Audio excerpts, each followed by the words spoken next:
Hi, today we will be covering the topic of demand, supply, and the equilibrium price.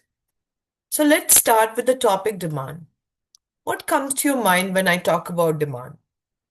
Demand something what you want, demand something what you need, or demand something which whatever comes to your mind. So effectively, when I say demand, and especially in terms of economics, so demand is something which I actually need it and I'm willing to buy it. I have the money in my pocket. So, if I have to summarize all these thought in one uh, line or in few lines, we can say that in economics, demand is the amount of a good or service that a consumer is willing and able to buy at a given price and time. In economics, it's a very, very, very important concept because that decides that what is actual demand and basis which the supply as well works.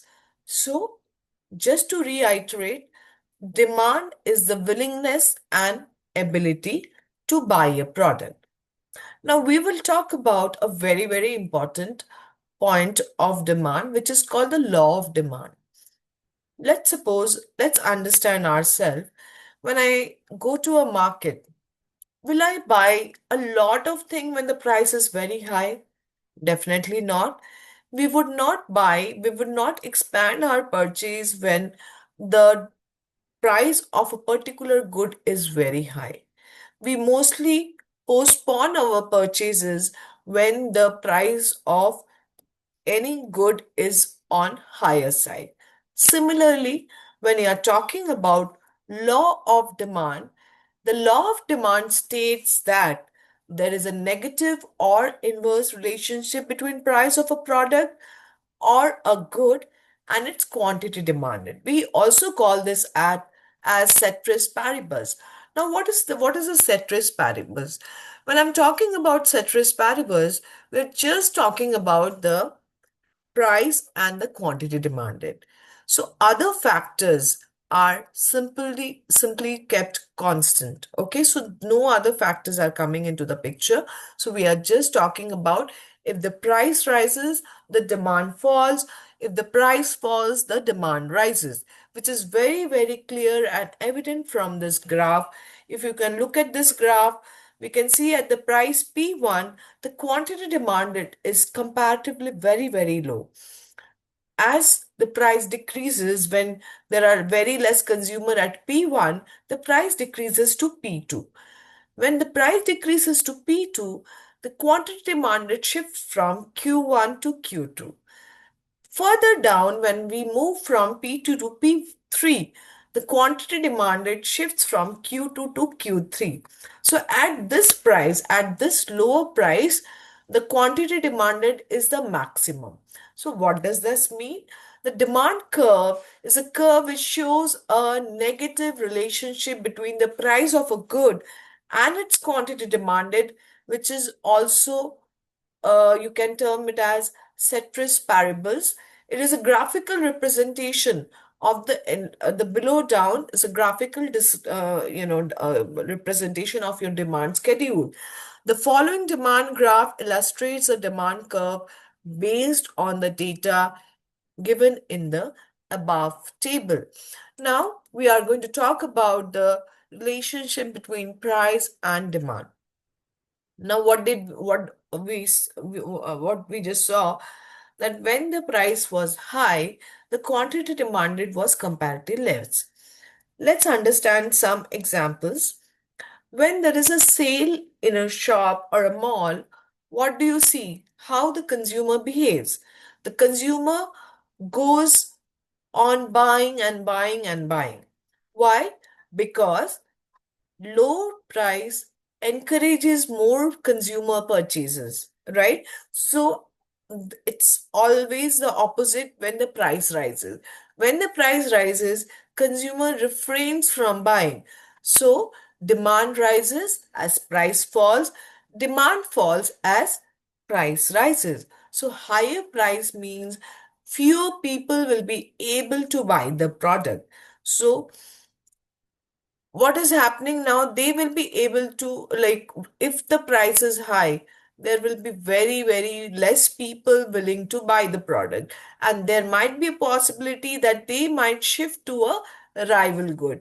Let's take an example of some sports shoes. Uh, I have a particular model of sports shoes on my mind. I checked it uh, I checked it on a website of, let's suppose you have several brands of sports shoes like Adidas, Nike, Puma, and lot more, you know. I checked one particular product on the website of Nike. Next day, when I check it on the website of Nike, it goes out of my budget. So, as a consumer, what I would do, I would try searching it on the other websites. So, other sports website. So, maybe, I can get that particular shoes in the site of Puma. Now, it satisfied it satisfies the need of wearing that sports shoe with same features, with same comfort, and I have fulfilled my desire. So I don't have to wait for that particular product to be, to be available at that price. So I can always shift to a rival good. Price rise, the willingness and the ability to product falls. So when the price falls, the willingness and ability to buy a product goes high. Vice versa, if the price rises, the willingness and the ability to buy a product falls. Now, we are going to talk about a topic called movement along the demand curve. In case of movement along the demand curve, we are just simply drawing the demand graph. Okay. On the demand graph itself, we will be showing how the expansion and the contraction of the demand happens, right? So when the demand for a quantity increases due to a decrease in price, that is identified as an extension. Similarly, when the demand for a commodity decreases due to an increase in price, it is identified as contraction. Let's see. Extension and demand. A rise in the quantity demanded. Can you all see this? Let's suppose the price of the onions has gone down. Maybe the production is more. The price has actually gone down from 20 to 10. That resulted in more of quantity being demanded at this price. So now what we can see here, we can see the people are willing to buy more and more of onions at a lesser price. So we can say that it is an extension in demand. Now, the opposite goes to the contraction in demand. So when there is a fall in quantity demanded caused by a rise in price, so what we can see? We can see a contraction. So when the price dipped from 20 to 10, we saw the demand expanded, or there was an increase in, there was an increase in demand. But when the price increased, there was a contraction in demand. So this is how we can summate the movement along the demand curve. Is there are two scenarios which comes up, which is extension and the contraction of demand in demand. So till now we covered what is demand, the law of demand, what is the relationship between price and demand, movement along the demand curve. We are not, making a separate diagram. On the diagram of demand itself, we are going up and coming down, which is called movement along the demand curve, which is easily been identified as contraction when the price rises, expansion when the price falls. Now we are going to explore this topic of increase in demand. There are a lot of reasons why there is an increase in demand, right? Now, what happens? Let's suppose you got a bonus, okay? There is a change in your income. Will you lead the same lifestyle when you were earning a lesser income?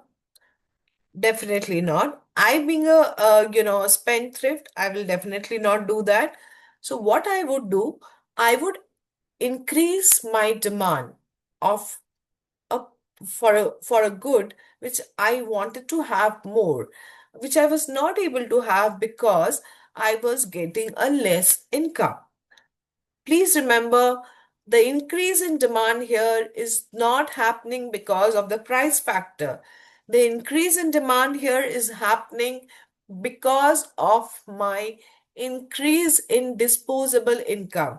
So if we look at the slide, we see here the income of the consumer increases, the price of the product and supply of the product remain the same. Due to an increase in income of the consumer, the purchasing power of consumer increases. I repeat, the income of the consumer increases, the price of the product and supply of the product remains. Suppose the income of the consumer increases, the price of the product and the supply of the product, there is no change in price and supply, okay? But due to an increase of the income, the purchasing power of the consumption increases. So the demand for the market will also increase. Resultantly, demand will change even if the price and supply of the product remains the same. So this means it is called an increase in demand. Please remember, whenever, can you all see, the price has moved up, like we are now what is happening, this is my demand curve. We know how the demand curve looks like. Now there is a increase in demand. That means the demand curve is shifting to your right, and similarly we can see with the shift in demand, we can see the price is also rising. Got it? It is completely because of the change in disposable income. I hope I have cleared this discussion, because please do not get confused that miss that increase in demand is happening because of price as well. No, this increase in demand is completely because of the change in the income of the consumer, which is making the consumer more powerful and buy more goods with its increased income. Now, coming to your decrease in demand, okay, a decrease in demand. Similarly, when my income decreases, what happens? I will reduce my demand. My quantity of my desire for buying more would be reduced because I have to alter myself because of the change in income I have. A decrease in income for a normal good. So, what could be the possible causes when I talk about a decrease in demand? When my when my income decreases, a decrease in the price of a substitute good. Now, we didn't discuss about the we didn't actually go about the substitute good. So let's suppose if the price of a coffee, okay, increases, what would happen? Sorry, what would happen? The price of the coffee increases. What would happen? The, yes, a price of a coffee increases. What would happen? The people would shift to the tea, right? So automatically, if the price is, a decrease in the price of a substitute good would also decrease in demand. A increase in the price of a complementary good, a decrease in population, a shift in consumer taste, favorable advertising, will also can be a reason why there is a decrease in demand. Expectation of lower future prices. Okay. Expectation of lower future prices can also cause a decrease in demand. Now, if you look at this demand schedule, we can clearly see that with higher price, the quantity demanded is low. As the price decreases, the quantity demand also increases. So, if we plot these graphs, plot this schedule, we can easily see that the demand curve shows a downward trend, downward sloping curve, and this is how the demand curve been plotted. What are the factors that affects demand? So this is not the price factor. These are the other factor that affects demand. Consumer income, that I have already explained that why consumer income affects the demand. Consumer preferences. Let's suppose there was a time when everyone were, buying, what do you call that? Uh, They were fidget spinner, right? There was a time when I saw the fidget spinner was selling like crazy because consumers wanted to have it. Now, after say around 7, 8 months, the craze for using those fidget spinner were completely gone, right? So again, because of the consumer preferences or the trends which are available in the market, it creates the demand for a good, or also it completely erases the demand for a good. So consumer preferences is one of a very, very important factor in influencing the demand. Population change, the size of the population is a very, very important factor that affects the demand. If the population size is on the higher side, you will always see a increase in demand, right? If the population goes down, so there will be a decrease in demand. Another points we can talk about advertisements. Okay, advertising. Now, from the time from the time the advertising has started, and it has evolved. It is not that very very stereotypical method. The advertising has changed over the period of time. Now, there are a lot of social media advertising because people are spending a lot of time on social media. Now there's a shift from the print media, your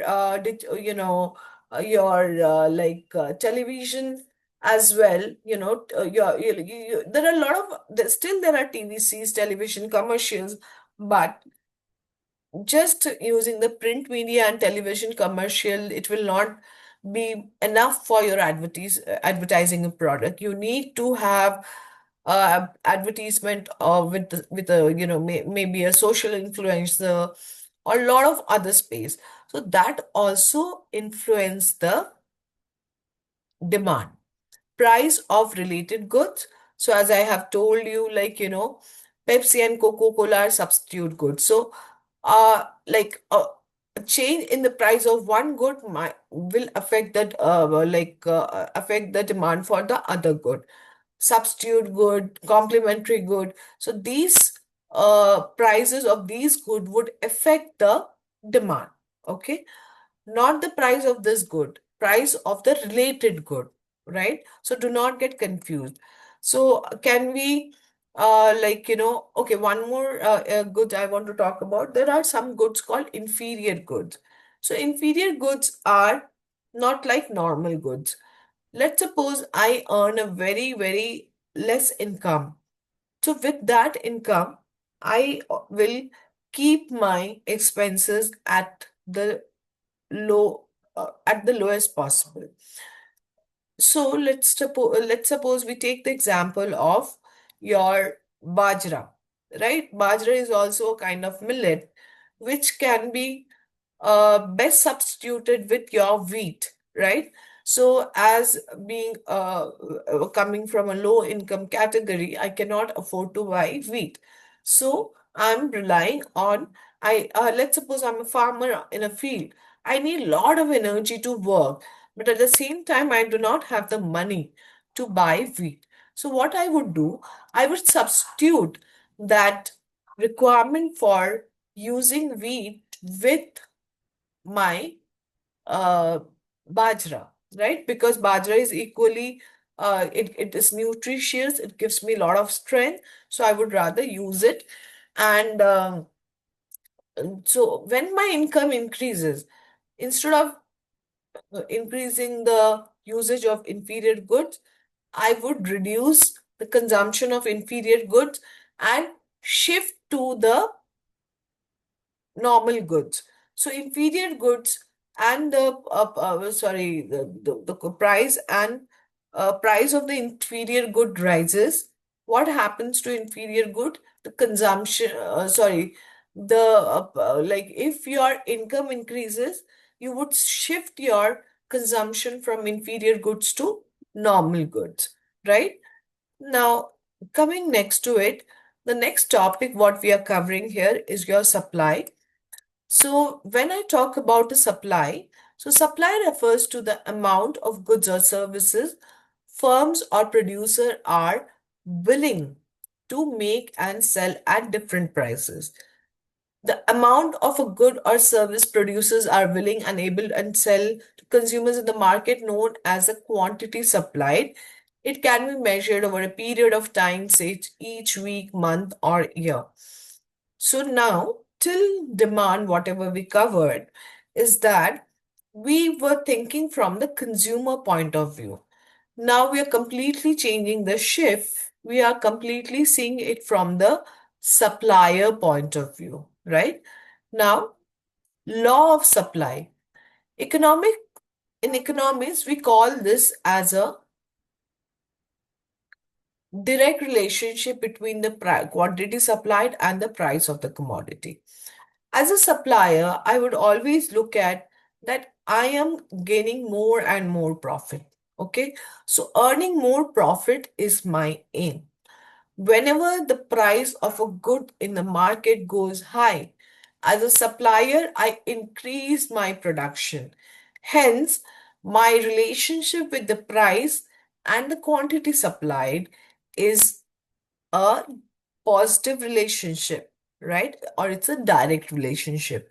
So, looking at the slide, economists call this positive relationship between price and quantity supplied, that a high price leads to a higher quantity supplied, and a lower price leads to a lower quantity supplied. That is called the law of supply.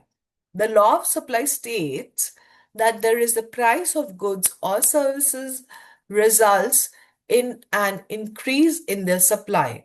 The supply curve is a graph that shows how much of a product producers are willing to sell at different prices while keeping other factors constant.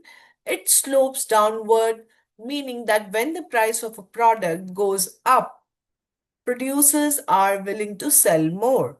Conversely, when the price goes down, they are willing to sell less. Now, this is your supply curve. Can you all see this? At P3, quantity 3 is supplied. When the price goes up, this is your Q1. So quantity is also increasing. Vice versa, when the price goes down, the quantity supplied is also going down. This is a supply schedule. What you can see here is, just a minute. Yeah.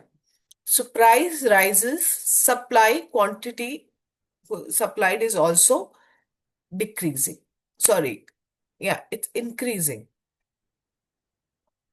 Can you all see this? Less price, less price. So we are getting a direct relationship between price. Determinants of supply. Okay. Now, one thing I forgot to tell you, this is your extension in supply, and the if it goes down, that is your contraction in supply. So this is also called the movement along the supply curve. Determinants of your supply. Now, what are the factors that affects the supply? Price of the good, but that we clearly know that if the price rises, the suppliers would be interested to sell more and more. Price of related good. Let's say the price of wheat rises, hence it's become more profitable for firms to supply wheat as compared to, like, there are other similar crops which are available in the market, like it could be your corn, it could be your soybean, and there could be some more crops, but the price of the wheat is only showing a rise. Okay. Now, as a supplier, I will not look at the benefit of the people. Okay. As a supplier, my mindset would show that yes, if the wheat is promising a better profit by selling, I would completely go with production of wheat. So it the price of related goods would influence my decision in making supply. Right? Now, I hope all these points are clear. If you are not clear, anywhere, please allow me to stop me so that I can clarify your doubt and you know make it clear and then move ahead. Price of the factors of production. Now, we all know there are four factors of production: land, labor, and capital, and entrepreneur. Now, when the price of the factors of production goes high, as a supplier, what I do you think I will give this out from my pocket? No. I'll pass the burden of the factors of price of the excessive price of my factors of production to the consumer. That is why I will always prefer to choose the cost of my factors of production to be on the lesser side so that I can produce the final commodity and give it to my consumer at a lesser price. So let's look at this. Production of a good involves many costs. If there is a rise in the price of a particular factor of production, then the cost of making good that use a great deal of the factor experiences a huge increase. The cost of production good that relatively smaller amounts of the safe factor increases marginally. For example, a rise in the cost of land will have a large effect on the cost of producing wheat and a small effect on the cost of producing automobile, right? So, because the land cost is high, I might prefer to produce automobile as compared to wheat. Why? Because when I'm producing wheat, my consumption of the entire land will be more and it would be costing me more as compared to manufacturing automobile, right? So therefore, if there is a change in the price of one factors of production, the relative profitability of different line of production will go down. Okay, this causes producers to shift from one line to another. State of technology. If I am using a better technology, it will automatically, right, give me a better output. Okay. Now, next, we are talking about relationship between the supply and price. Supply rises as price increases. We have already discussed. Supply falls as price fall. That means fewer supplier will be available to sell at a lesser price. Movement along the supply curve, extension of supply, contraction of supply. When there are large quantity of goods supplied at a higher price, it is known as extension of supply. Contraction of supply occurs when smaller quantities of goods are supplied even at a reduced price. So here is an expansion and contraction in supply. It is also called the movement along the supply curve. Next, we has increase in supply. Okay, increase in supply. So when I'm talking about increase in supply, it is always showing a rightward shift. Okay. Now, what are the causes of increase in supply? Decrease in input cost, which is discussed, an increase in the number of producer. So, if there are so many players enters in the market, so what we can see that for a particular product, there are so many producers in the market. Expectation of lower future. Okay. So, like, there are like expectation of lower future prices. So, what we are expecting in the near future, the price would be little lower and the product is subsidized. So, government said, please produce more. We will help you with we will provide you an extra aid for this production. So, suppliers are very happy.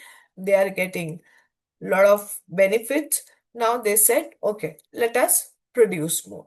So these are the causes why there will be an increase in supply. How do we identify increase in supply?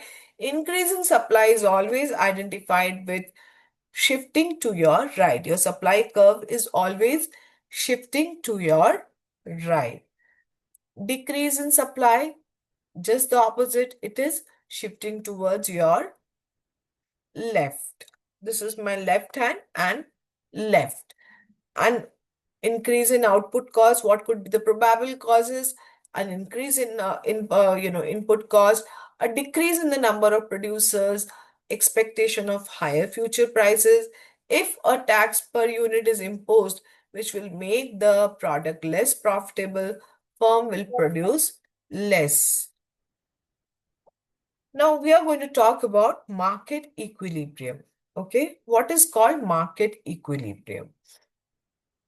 When there is a when the product for a demand, sorry, when the demand for a product is equal to the supply of the product, at this point we basically identify this as equilibrium price. At the equilibrium price, there is neither excess quantity demanded or nor excess quantity supplied. Okay. So basically what happened, it is, like a free market where the demand automatically meets the supply. So whatever the quantity demanded is, so free market is basically identified when there is no government intervention. Okay. There is no intervention from the government and the demand is equally adjusted, is easily adjusted to the supply. But in general scenario, this is not a very like often do you will not be able to see such kind of situations. Okay. So you basically uh equilibrium price, for your understanding, market equilibrium is like when the demand meets the supply. If I have to give a diagrammatic explanation, this is my demand curve. I shown you the demand slope. This is your supply curve and they both intersect. So this is your equilibrium price and this is your quantity demanded. Now, market disequilibrium. Disequilibrium occurs when the quantity demanded for a product is either high or lower than the quantity supplied. So anything, whenever this equilibrium gets disturbed, that scenario is considered as a disequilibrium situation. So disequilibrium is either it could be a surplus or either it could be a shortage. Okay, that is how you identify this equilibrium. Now, if you look at this shortage, what happens, right? Before this, I want to show you this. Okay, this is your disequilibrium. Why this is a disequilibrium? If the selling price of a, let me just stop sharing. Now I'll share with you my whiteboard.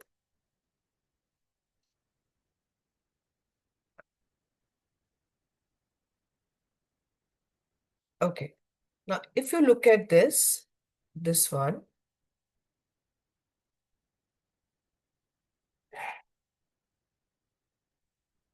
This is my price.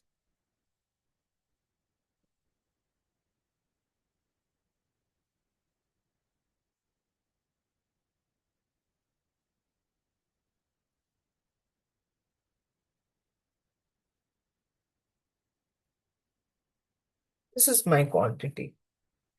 What happens? Let's suppose this is my demand.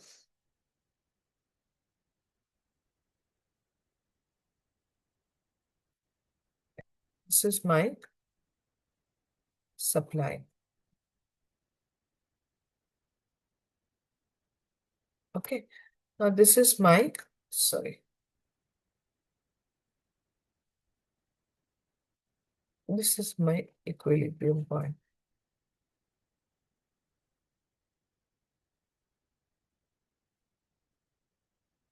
This is my, I need to label it properly. This is my equilibrium point. Okay. Now, due to some reason, due to like natural calamity, my supply, my supply decreases. Okay. I'm just, this is S1, this is S2.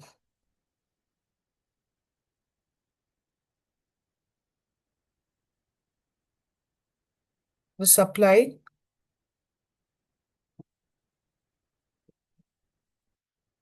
supply curve is moving towards right. Okay. Now we are getting a new equilibrium, which is causing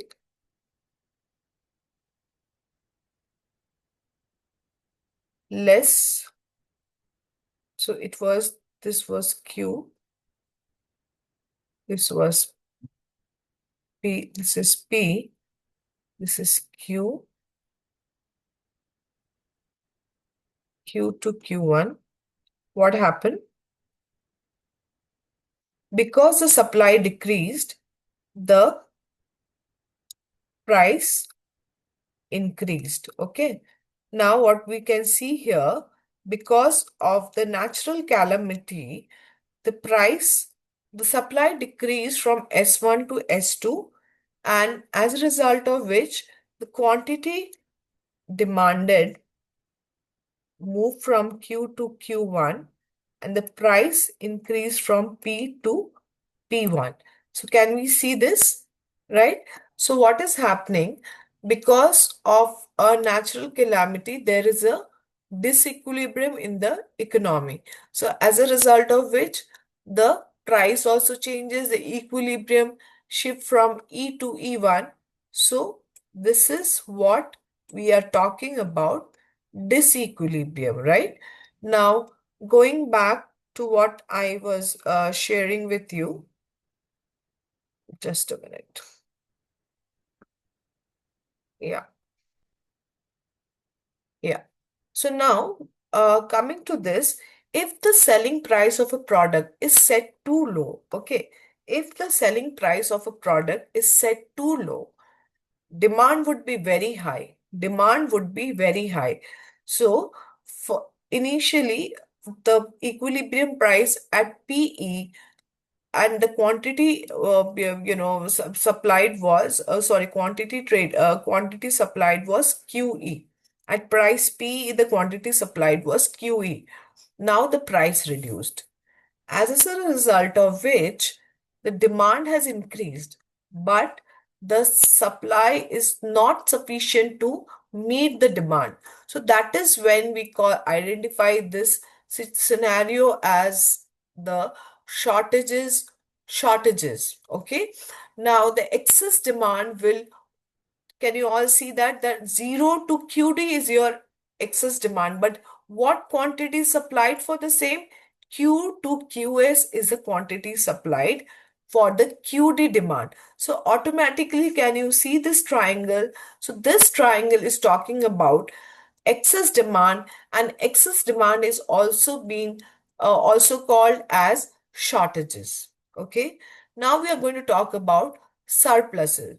If the price is set too high, so first we saw the price was set little lower than the equilibrium price, we witnessed shortages or excess demand.